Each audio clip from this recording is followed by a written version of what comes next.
باضابطہ خطاب کیا، جس کی میزبانی موجودہ چیئر روس کی ہے۔ فورم کو بتایا گیا ہے کہ پاکستان سمیت 29 ممالک برکس رکنیت کے لیے درخواست دہندگان ہیں، جس میں دنیا کی نصف آبادی شامل ہے۔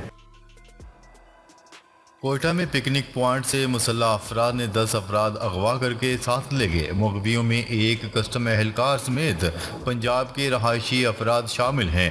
رپورٹ کے مطابق پکنک پوائنٹ سے کسٹم اہلکار سمیت 10 افراد کو شناختی کارڈ دیکھنے کے بعد اغوا کر لیا گیا۔ اغوا کا یہ بڑا واقعہ کوئٹہ کے نواحی علاقے زرغون سے موصل سیاحتی مقام شابان پر پیش آیا، جہاں مسلح افراد کی بڑی تعداد نے پکنک پوائنٹ کو گھیرے میں لے کر وہاں موجود لوگوں کی شناختی کارڈ چیک کیے۔